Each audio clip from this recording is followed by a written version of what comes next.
अगर आपको भी इंडिया और साउथ अफ्रीका के बीच खेला गया कांटे का दूसरा T20 मैच पसंद आया हो तो हमारी इस वीडियो को दिल से एक लाइक जरूर कीजिएगा। आज की वीडियो का लाइक टारगेट 400 लाइक का है दोस्तों, तो वीडियो को लाइक करना बिल्कुल भी ना भूले। दोस्तों, दूसरे T20 में केवल 15 रन पर ही ढेर हो गए थे। भारत के 3 बल्लेबाज ना अभिषेक, ना संजू, ना ही चला सूर्य का बल्ला ताश के पत्तों की तरफ बिखर गया था।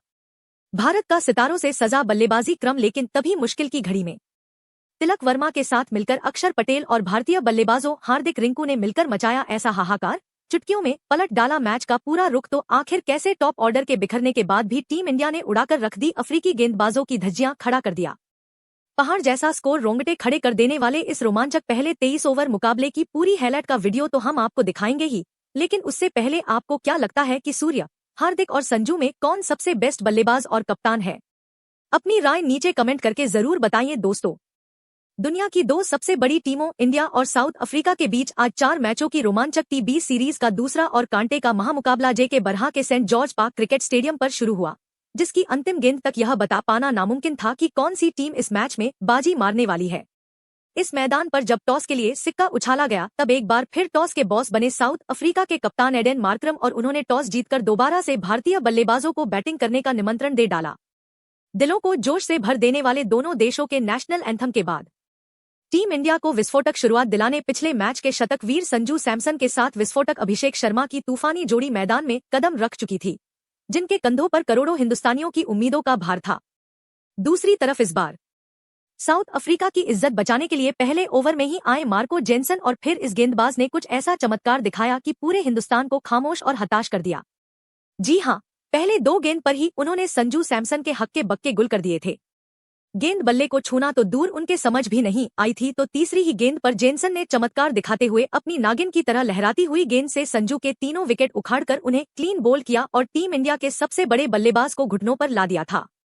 जी हां दोस्तों, जेनसन ने तो सैमसन को खाता भी खोलने का मौका नहीं दिया, जहां एक रन भी नहीं बना था और भारत का सबसे बड़ा हीरो उदास मन से पवेलियन लौट गया।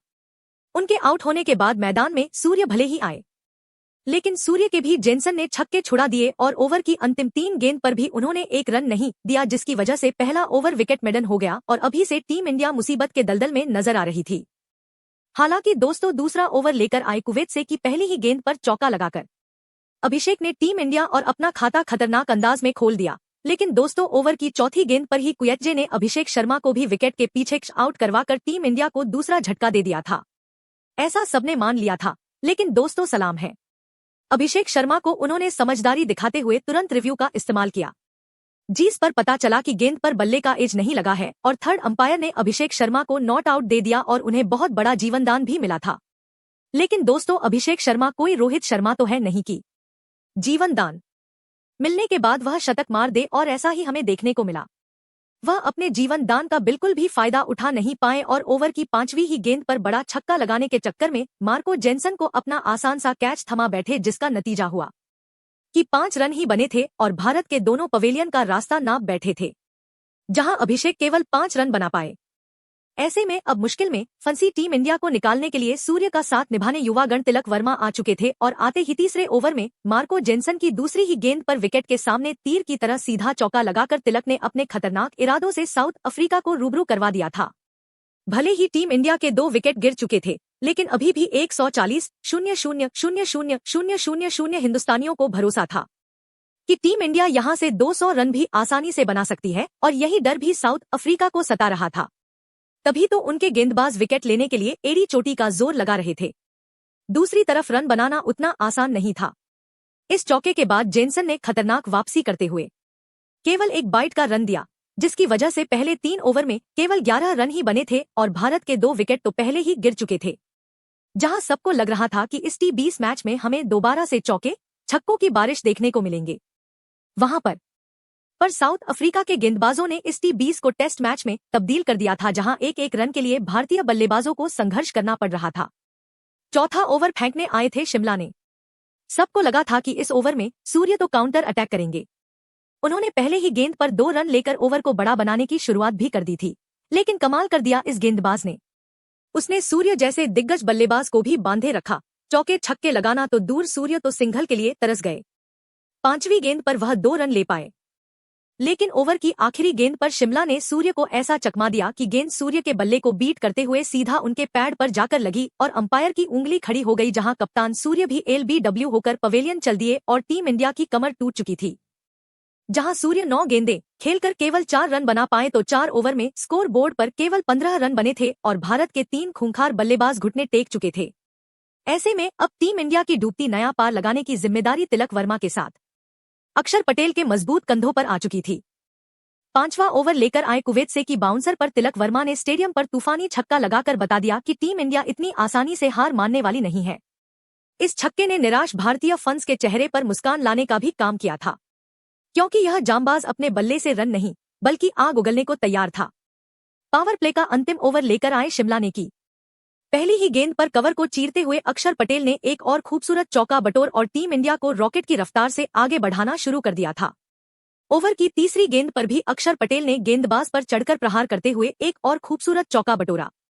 पावर प्ले के 6 ओवर में टीम इंडिया का स्कोर 6 ओवर में 34 रन बन पाया था, लेकिन दोस्तों तभी 8वां ओवर लेकर आए एडन मार्कम ने तिलक वर्मा को मिलर के हाथों आउट करवाकर भारतीय बैटिंग क्रम को पूरी तरीके से तहस नहस कर दिया था, जहां तिलक वर्मा 20 गेंद पर केवल 20 रन बनाकर पवेलियन चल दिए। उनके आउट होने के बाद अब अक्षर का साथ निभाने के लिए हार्दिक पांड्या आए थे, जिन्होंने 9 ओवर में टीम इंडिया को 52 रनों तक पहुंचा दिया। अक्षर पटेल कमाल के फॉर्म में चल रहे थे। 10वां ओवर लेकर आए पीटर को आड़े हाथों लेते हुए अक्षर ने पहली गेंद पर चौका लगाया तो ओवर की अंतिम गेंद पर जाते जाते अक्षर ने एक और बाउंड्री बटोरकर 10 ओवर में टीम इंडिया को 62 रनों तक 4 विकेट के नुकसान पर पहुंचा दिया था। उनके और हार्दिक के बीच एक अच्छी पार्टनरशिप पनप रही थी, लेकिन दोस्तों तभी गरीबी में आटा गीला 11वां ओवर लेकर आए पीटर की 5वीं गेंद पर हार्दिक पांड्या ने सामने की तरफ शॉट खेला, लेकिन वह गेंद सीधा गेंदबाज के हाथों में लगकर दूसरी तरफ विकेटों में जा लगी और उस समय अक्षर पटेल क्रीज से बाहर थे। नतीजा हुआ कि यह खिलाड़ी बदकिस्मती से रन आउट हो गया और इसी के साथ आंधी टीम इंडिया भी पवेलियन में थी, जहां अक्षर पटेल 21 गेंद पर 4 चौकों की बदौलत 27 रन बनाकर पवेलियन लौट गए। 12 ओवर में 70 रन बने थे और भारत के 5 चांबाज पवेलियन की शोभा बढ़ा रहे थे। अब हार्दिक का साथ निभाने के लिए मैच फिनिशर रिंकू सिंह मैदान में कदम रख चुके थे, जो टीम इंडिया की आखिरी उम्मीद थी। इन दोनों ने फूंक कर कदम रखते हुए टीम इंडिया को आगे बढ़ाना शुरू किया, लेकिन भारतीय पारी कछुए की तरह आगे बढ़ रही थी। बाउंड्रीज का तो मानो सूखा ही पड़ गया था। 15 ओवर में टीम इंडिया मुश्किल से 85 रनों तक पहुंच पाई थी, लेकिन दोस्तों तभी 16 ओवर लेकर आए पीटर ने रिंकू सिंह को भी कैच आउट करवाकर टीम इंडिया की धज्जियां उड़ाकर रख दी थी, जहां रिंकू भी केवल 9 रन बनाकर पवेलियन लौट गए और 87 रनों पर ही भारत ने अपने 6 बल्लेबाज गंवा दिए थे। टीम इंडिया बहुत बड़ी मुसीबत में थी। हालांकि तभी मैदान में आते ही अर्शदीप सिंह ने तूफानी छक्के से अपना खाता खोला तो 17वें ओवर में हार्दिक पांड्या ने कुवैत को चौकामार टीम इंडिया को 17 ओवर में 101 रनों तक पहुंचा दिया था और जैसी सिचुएशन थी ऐसा लग रहा था टीम इंडिया तो आसानी से 150 रन बना लेगी। और दोस्तों फिर हार्दिक पांड्या और अर्शदीप की तूफानी बल्लेबाजी से टीम इंडिया ने पूरा मैच ही पलट कर रख दिया और ऐसा टहलका मचाया कि 20 ओवर में ही टीम इंडिया ने बहुत बड़ा स्कोर बनाकर एक तगड़ी वापसी कर ली और अफ्रीका को एक नामुमकिन सा लक्ष्य दे दिया। और जिस हिसाब से हार्दिक पांड्या ने इस मैच में टीम इंडिया की इज्जत बचाई है, यह बात एक बार फिर साबित हो गई कि आखिर क्यों वह टीम इंडिया के नंबर 1 फिनिशर है और क्यों उनसे दुनिया भर का हर एक गेंदबाज खौफ खाता है। लेकिन दोस्तों अब आप हार्दिक पांड्या की इस तूफानी बल्लेबाजी को 10 में से कितने नंबर देना चाहेंगे? अपनी कीमती राय नीचे कमेंट करके जरूर बताइए और ऐसे ही शानदार खबरें सबसे पहले जानने के लिए हमारी इस वीडियो को लाइक और चैनल को सब्सक्राइब करना बिल्कुल भी ना भूले। धन्यवाद।